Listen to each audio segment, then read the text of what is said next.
नमस्कार, आप देख रहे हैं सनमार्ग लाइव और मैं हूं मनोज सिंह। मैं अभी खड़ा हूं सनमार्ग ऑफिस के दफ्तर ऑफिस में और हम लोग चर्चा करेंगे यहां पर कि आज का जो लोकतंत्र महापर्व खत्म होने जा रहा है, आखिर उसका परिदृश्य क्या है। जो एग्जिट पोल दिखाए जा रहे थे उससे भी बढ़ चढ़कर एनडीए को बहुमत मिली है और इस पर चर्चा करने के लिए हमारे सहयोगी लोग हैं, इनसे हम चर्चा करेंगे। और सबसे पहले ये जानने की कोशिश करते हैं, हमारे सहयोगी है आशुतोष अनंत जी। आशुतोष जी, बीजेपी एनडीए, सिर्फ बीजेपी ही नहीं बल्कि एनडीए का जो एग्जिट पोल में जो दिखलाया जा रहा था उससे भी बढ़ चढ़ करके यहाँ पर सीट में मिला है। 17 स्टेट में कांग्रेस का खाता भी नहीं खुला, बीजेपी क्लीन स्वीप करती जा रही है, क्या कहना है आपका? देखिए, एग्जिट पोल तो सही में जो एग्जिट पोल में जो आया था उस पर बहुत लोगों ने अविश्वास भी व्यक्त किया था कि इस तरह का, मतलब लोगों को मानना था कि इतना प्रचंड बहुमत से फिर से एनडीए की सरकार नहीं बन रही है, लोग ऐसा मानते थे। लेकिन जो रिजल्ट आज आया वो वास्तव में वो एग्जिट पोल नहीं, ये एग्जैक्ट पोल था, वो ये साबित हो रहा है।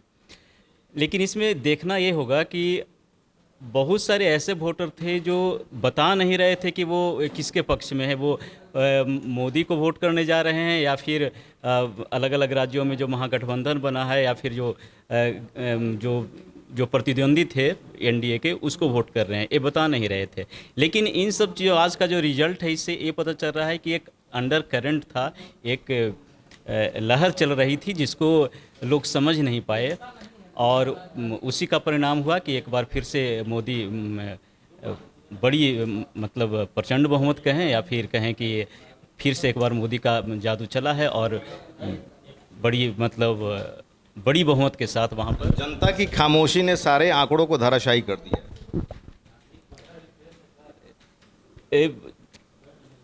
ये कहना थोड़ा सा ये होगा कि उसको धराशायी कर दिया, ये उचित नहीं होगा कहना।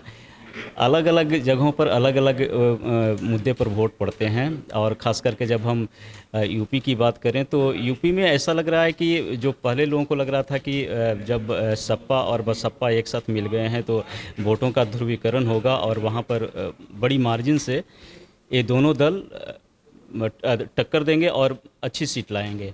लेकिन ऐसा लग रहा है कि वहाँ पर जो खास करके जो पिछड़ा वर्ग है या फिर अति पिछड़ा वर्ग तो वहाँ नहीं है, पिछड़ा वर्ग है, उसमें गैर यादव जो पिछड़ा वर्ग है उसका रुझान एनडीए की तरफ था और जो दलित जातियां हैं उसमें भी ज़्यादातर जो जातियां हैं वो उसका भी रुझान एनडीए की तरफ रहा है और यही वजह रही है कि वहाँ पर ज़्यादातर सीटें भाजपा के खाते में गई है। तो यहाँ पर इनका कहना है कि जनता खामोश थी और खामोशी में अपना वोट कास्ट की है और ये सारे आंकड़े जो है यहाँ पर फेल दिखते रहे हैं। हमारे साथ हैं सहयोगी जनेंद्र जी, जो बीजेपी को बहुत दिनों से कवरेजिंग करते आ रहे हैं। जनेंद्र जी से जानने का प्रयास करेंगे कि जनेंद्र जी, आखिर बीजेपी का क्या थीम रहा है कि इतनी बड़ी सफलता उसको मिली है?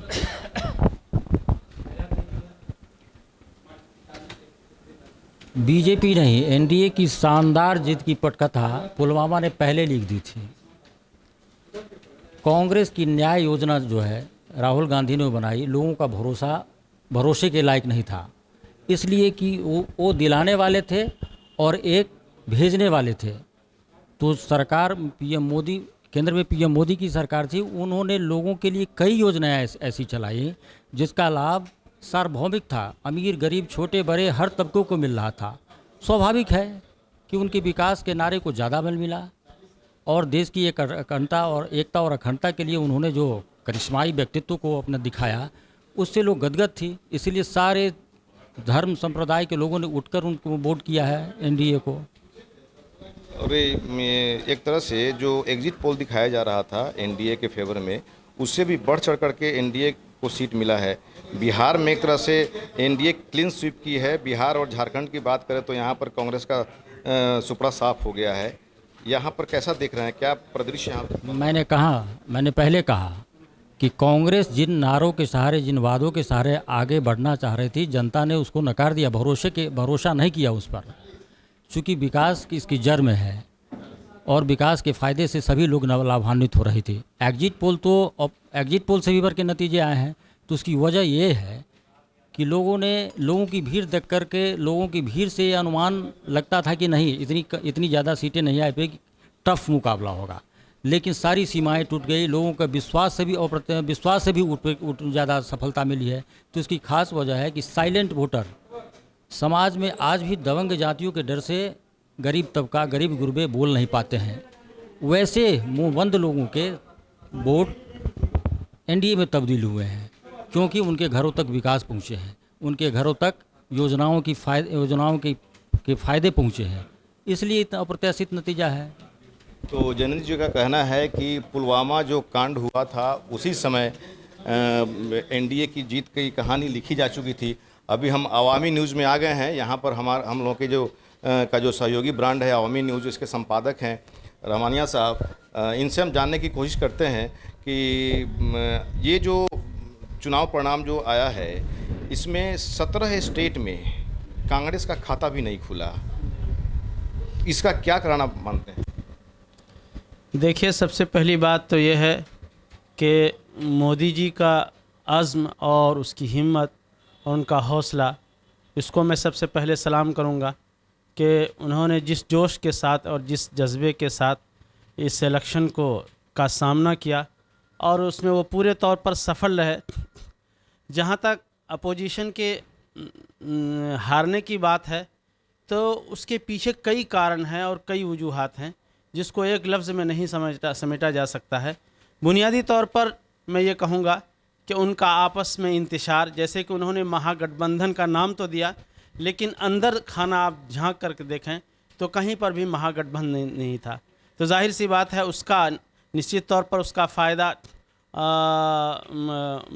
एनडीए को मिला और एनडीए के जो उम्मीदवार थे उनको मिला।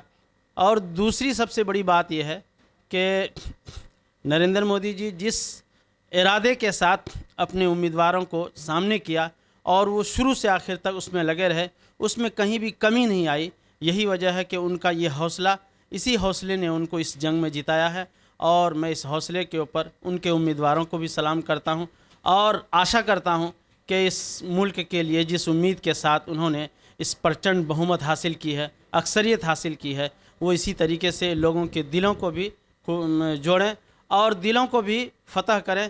यही उनकी सबसे बड़ी कामयाबी। अपने एक सहयोगी ने कहा है कि जो बीजेपी बीट देखते हैं जैनेंद्र जी, उन्होंने कहा है कि पुलवामा जो कांड हुआ था उसी समय एनडीए की जीत लिखी जा चुकी। इससे आप कितना सहमत है? ये राष्ट्रवाद का मुद्दा हुआ है जिस पर मोदी को इतना ये सफलता मिली? नहीं, राष्ट्रवाद का मुद्दा तो था ही, लेकिन पुलवामा को अगर इससे जोड़ें तो मैं इससे सहमत नहीं हूँ। पुलवामा एक फैक्टर हो सकता है बुनियादी तौर पर, लेकिन पूरे तौर पर अगर उसको जोड़ा जाए तो मैं इससे सहमत नहीं हूँ, क्योंकि और भी बहुत सारे कारण थे, बहुत सारी चीज़ें थी जिसकी वजह से मोदी को और उनके सहयोगियों को ये जीत मिली है। और ये जीत बहुत बामाना है और ये जीत अपोजिशन के लिए एक सबक भी है कि उनको आगे चल कर के क्या करना है। इस मुल्क को, इतने बड़े मुल्क को, सबको लेकर के चलने के लिए सिर्फ बात ना किया जाए, उसके पीछे काम भी किया जाए, जैसे करके दिखाया और अपना अज़्म दोहराया। 2014 का जो लक्ष्य था उनका, उन्होंने उस लक्ष्य को दोबारा हासिल किया। ये बहुत बड़ी उनके लिए उपलब्धि है। अच्छा, एक बात और सवाल सामने आ रही है कि जिस तरह से नरेंद्र मोदी को तरह तरह के शब्दों से नवाजा गया, चाहे वो राहुल गांधी हों या फिर बिहार के जो भी नेता हों, चाहे महागठबंधन के और भी जो भी नेता हों, वो जिस तरह के शब्द का इस्तेमाल करते थे, उन शब्दों का कुछ बेनिफिट मिला कि नहीं मिला नरेंद्र मोदी को? शब्दों के खेल में, जहाँ तक शब्दों का खेल है, तमाम पार्टियों के बड़े बड़े लीडरान इन्होंने शब्द को अशब्द बनाया और मैं समझता हूँ कि भारत के इस लोकतंत्र को उन्होंने शर्मसार किया। मैं चाहे वो अपोजिशन के लीडरान हो, चाहे वो एनडीए के लीडरान हो, इन्होंने जो शब्द का खेल खेला वो जमहूरियत के। इस तरह से राहुल गांधी ने कहा कि चौकीदार चोर है, या फिर यहाँ पर भी जो नेता हैं आरजेडी के या महागठबंधन के जो भी सहयोगी दल हैं, चौकीदार चोर है। लेकिन जो अभी जनमत मिला, जो जनाधार मिला, तो इसका मतलब क्या हुआ कि जनता चोर नहीं मान रही है नरेंद्र मोदी? जनता चोर नहीं मान रही है और जनता ने इस लफ्ज़ को भी बहुत ज़्यादा इसमें उसको पसंद नहीं किया, चूँकि ये इससे और जनाधार से इसका कोई संबंध नहीं है। इन्होंने ये जो नाम लगाया, ये गलत है। इस तरह की बात, वो हमारे पीएम थे, प्राइम मिनिस्टर थे, दूसरी ओर की बात की जा सकती थी, लेकिन इस तरह की ये सब बातें करना मुनासिब नहीं थी। तो ये इतनी बड़ी जो जनाधार मिली, इससे महागठबंधन को सीख लेनी चाहिए कि हाँ भाई, वास्तव में चौकीदार चोर है या नहीं है। बहुत बड़ी सीख लेनी चाहिए, सबक लेनी चाहिए, और जाहिर सी बात है, जो सीख लेता है, जो सबक लेता है, वही आगे की राह तय करता है और फिर आगे की मंजिल पाता है। तो ये अवामी न्यूज़ के संपादक रहमानिया साहब का साफ तौर पे कहना है कि नरेंद्र मोदी ने चाहे राष्ट्रवाद के नाम पर काम किया हो या डेवलपमेंट के नाम पर काम किया हो, इसके लिए जनाधार मिला है। और आगे बात करने के लिए हम आते हैं हम लोगों के एक वरिष्ठ सहयोगी और मॉर्निंग इंडिया के संपादक हैं अशोक मिश्रा जी, इनसे बात करते हैं। सर, इतना बड़ा जनाधार मिला, अनएक्सपेक्टेड, इस पर क्या कहेंगे आप? देखिए, इस बार के चुनाव में भाजपा के शीर्ष नेतृत्व नरेंद्र मोदी और अमित शाह ने राष्ट्रवाद को अपना मुद्दा बनाकर चुनाव में आगे बढ़े थे पूरे देश में। और ऐसा लगता है कि राष्ट्रवाद पूरे देश में एक इम्पॉर्टेंट महत्वपूर्ण मुद्दा बन गया था, खास करके पुलवामा और बालाकोट के स्ट्राइक के बाद। वैसे भी आप देखेंगे कि भारत में लोग आतंकवाद से परेशान थे, और जब भाजपा ने इसको मुद्दा बनाया और चुनाव से ठीक पहले जब पुलवामा और बालाकोट का घटना हुआ, तो लोगों के बीच में माहौल अचानक बदला। उससे पहले लोग बात कर रहे थे, कई मुद्दों की बात कर रहे थे नरेंद्र मोदी के खिलाफ, नोटबंदी, जीएसटी इत्यादि, बेरोजगारी। लेकिन इसके बाद अचानक माहौल बदला और इसका फ़ायदा भाजपा को स्पष्ट रूप से मिला।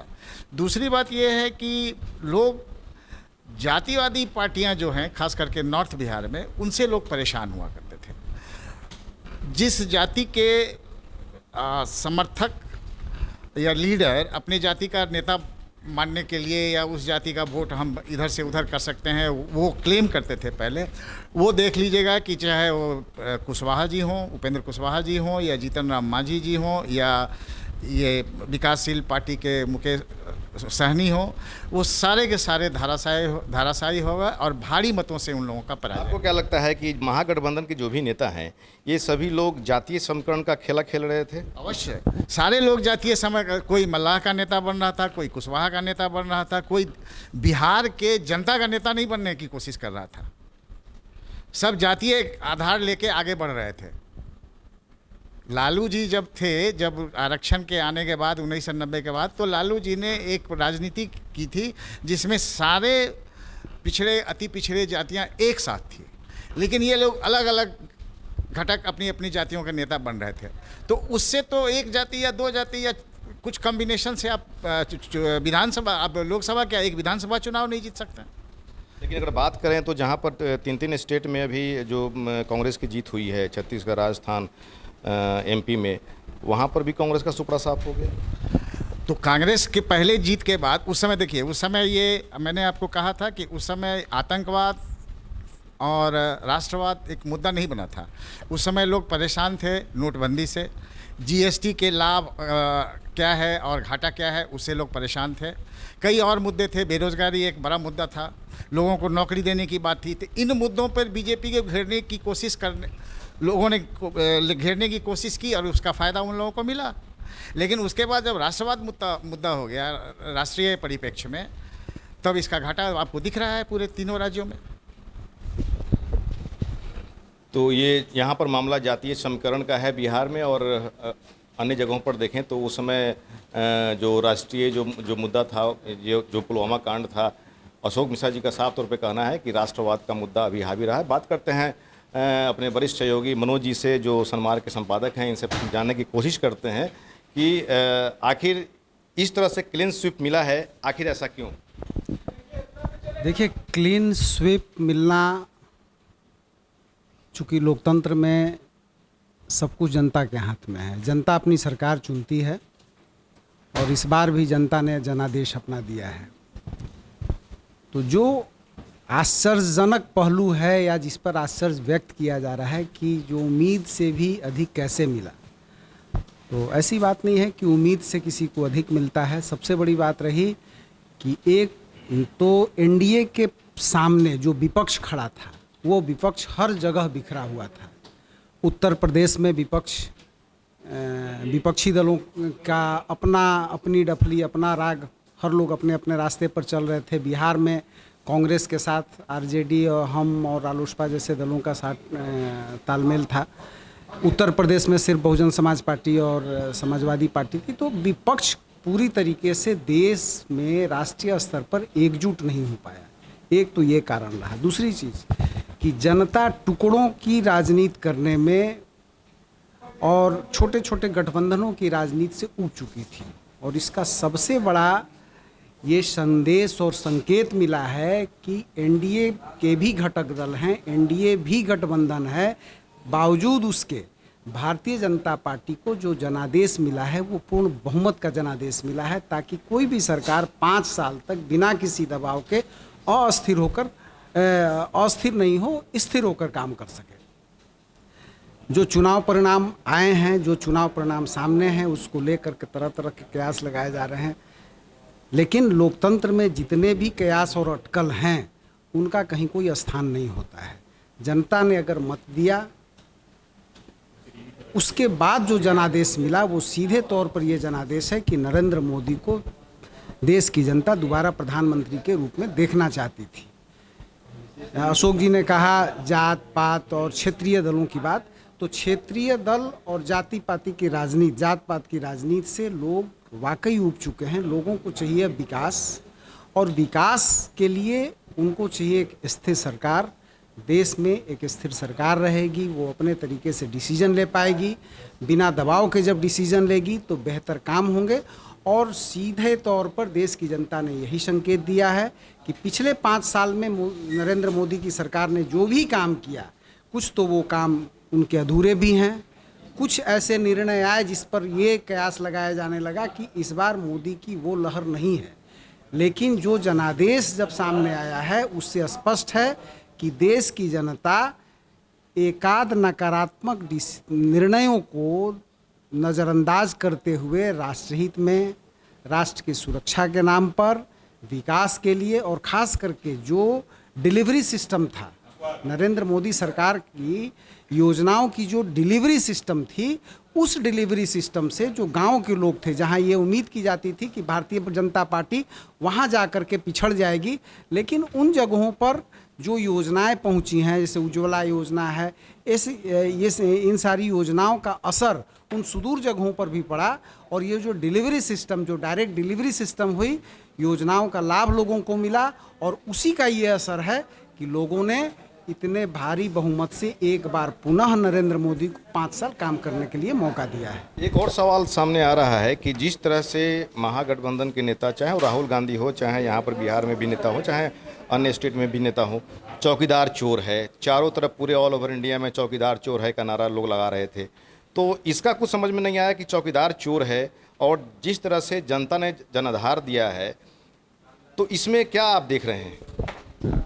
देखिए, लोकतांत्रिक व्यवस्था में किसी को कहने की तो आज़ादी मिली, लेकिन जो क्षरण हुआ, नैतिक मूल्य कहें, भाषाई स्तर पर कहें, जो क्षरण हुआ है राजनीति में, लोगों के बोलने का, लोगों पर एक दूसरे पर आरोप प्रत्यारोप लगाने में जो मर्यादाएं और सीमाएं जो टूटती रही हैं, ये एक दुखद पहलू है। चौकीदार का मतलब ये नहीं होता है, चौकीदार का मतलब वो देश का भी चौकीदार होता है। चौकीदार कह लें, पहरेदार कह लें, आप जो भी कहें, अगर सुरक्षा के सवाल पर अगर नरेंद्र मोदी ने खुद को कहा कि मैं देश का चौकीदार हूं, तो ये कोई गलत चीज़ नहीं थी कि वो देश का चौकीदार उन्होंने क्यों कहा, और वो चौकीदार चोर है। तो इसका तो जनता ने जवाब दिया। जनता ने नहीं माना कि उनका चौकीदार चोर है, और उन लोगों ने काम करने का मौका दिया। ये सिर्फ और सिर्फ सत्ता के संघर्ष में, कुर्सी की लड़ाई में, आरोप और प्रत्यारोप के लिए अगर आप कुछ भी कहते हैं, तो मतदाता अब इतना जागरूक है कि अपने आने वाले भविष्य के लिए, अपने तरह की और विकास के लिए सरकार चुनने में वो समर्थ है। पहले भी चीज़ें थी, जाति के नाम पर वोट पड़ते थे, लोगों से एक दूसरे से भावनात्मक रिश्तों में लोग वोट डालते थे। लेकिन 2014 के चुनाव से यह स्पष्ट हो गया है कि जो नई पीढ़ी, खास करके 2014 में 65% नरेंद्र मोदी ने उस समय कहा था कि हमारा देश जुआ देश है, क्योंकि यहाँ 65% मतदाता जो हैं वो यूथ है और वह यूथ अभी बुजुर्ग हुआ नहीं है। 5 सालों में न उसकी याददाश्त कमज़ोर हुई है और वो आकलन करता है, और जब उसने आकलन किया तो हर व्यक्ति का, हर सरकार का नकारात्मक और सकारात्मक 2 स्वरूप होते हैं, 2 पहलू होते हैं। तो नरेंद्र मोदी का सकारात्मक पक्ष भारी पड़ा और जनता ने उस सकारात्मक पक्ष को देखते हुए उन्हें पुनः 5 साल काम करने का मौका दिया है। नरेंद्र मोदी की सोच सकारात्मक रही, मैं आपकी बात से हम सहमत हैं। आज अभी सीएम का प्रेस कॉन्फ्रेंस हुआ है, अभी मैं वहीं से मैं कर आया हूँ। वहाँ पर हम लोगों ने उनसे सीएम से सवाल भी किया है कि आपका नामकरण तो बहुत कुछ हुआ, लालू जी का जो ट्वीट पर लेटर आया था, चिट्ठी आई थी, उसका आपने जवाब क्यों नहीं दिया, अब आप जवाब देंगे कि नहीं देंगे। तो सीएम इस बात से मर्माहत अपने आप को जरूर बताया कि हम मर्माहत हैं कि हमारे तरह तरह के नाम दिए गए, लेकिन मैं उनके चिट्ठी का मैं जवाब नहीं दूंगा। क्या आपको क्या लगता है कि उनको चिट्ठी का जवाब देना चाहिए कि नहीं? नहीं, सबसे बड़ी बात है कि जो मैंने बताया कि राजनीति में जो भाषाई स्तर पर और जो व्यक्तिगत आरोप प्रत्यारोप में मर्यादाएं जो टूट रही हैं, नीतीश कुमार उन नेताओं में नहीं हैं और नीतीश कुमार एक परिपक्व नेता हैं और ये बिहार में जिस तरह का नेता होना चाहिए जो पिछली पीढ़ी को भी संदेश दे सके और उसके लिए एक एग्जाम्पल बन सके, तो नीतीश कुमार वैसे पॉलिटिशियन हैं और वो कभी भी जल्दी अपने स्तर से खुद पर भी अगर उन पर कोई आरोप लगाता है, किसी तरह का भाषाई मर्यादा को तोड़ता है, तो नीतीश कुमार ने कभी उसका जवाब नहीं दिया है।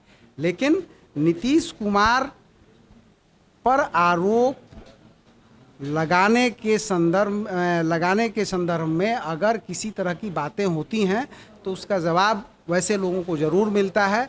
और मैं ये कहूँगा कि कोई भी नेता हो, चाहे वो पक्ष का हो या विपक्ष का हो, लोकतंत्र में एक स्वस्थ परंपरा होनी चाहिए। विरोध भी जो है वो रचनात्मक होना चाहिए, कहीं से वो डिस्ट्रक्टिव नहीं होना चाहिए। ऐसा माना जाए कि जिस तरह से एनडीए को जनाधार मिला है, इसमें मर्यादा का ख्याल करने वाले लोग नेता हैं?